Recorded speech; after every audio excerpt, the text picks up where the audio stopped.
এক লোক তার সারা জীবনের জমানো অনেকগুলো স্বর্ণ মুদ্রা একটি কলসের মধ্যে ভরে তার বাড়ির পাশে থাকা বড় একটি জঙ্গলের মধ্যে মাটির নিচে পুঁতে রেখে বিদেশে চলে গেল। অনেকদিন পর বিদেশ থেকে ফিরে আসার পর সে ওই জায়গাটির কথা ভুলে গেল। তখন সে খুবই চিন্তিত হয়ে পড়ল, কি করবে, কার কাছে যাবে, কিছুই বুঝে উঠতে পারছিল না।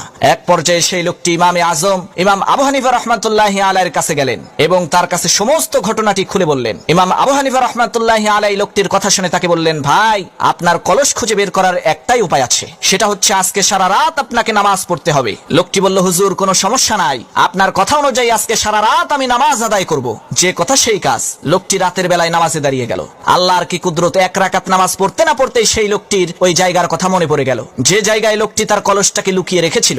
লোকটি কোন রকম করে 2 রাকাত নামাজ শেষ করে একটা কোদাল হাতে নিয়ে জঙ্গলের মধ্যে দৌড় দিল। সামান্য একটু মাটি খুঁড়তেই সেই লোকটি তার সেই স্বর্ণভর্তি কলসটাকে পেয়ে গেল। পরের দিন সকালবেলা সেই লোকটি ইমামে আজম হযরত আবু হানিফা রাহমাতুল্লাহি আলাইহির কাছে গিয়ে বললেন, হুজুর, কি আশ্চর্য ব্যাপার, গত 6 মাস ধরে আমি মনে করার চেষ্টা করছি কলসটাকে কোথায় পুঁতে রাখলাম, কিন্তু মনে করতে পারছিলাম না।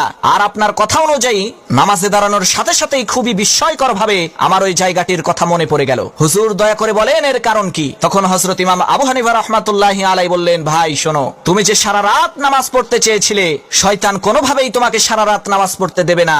ওই শয়তান নিজেই তোমাকে কলসটার কথা ভুলিয়ে দিয়েছিল যাতে তুমি বিপদে পড়ে আল্লাহ তাআলাকে ভুলে যাও। কিন্তু বিপদে পড়ে যখন তুমি সারা রাত নামাজ পড়ার সিদ্ধান্ত নিয়ে ফেললে, তখন শয়তান চিন্তা করলো তুমি যদি সারা রাত নামাজ পড়ো তার তো অনেক লস হয়ে যাবে। এ কারণেই শয়তান তোমাকে ওই কলসটির কথা মনে করিয়ে দিয়েছে যাতে তুমি সারা রাত নামাজ পড়তে না পারো।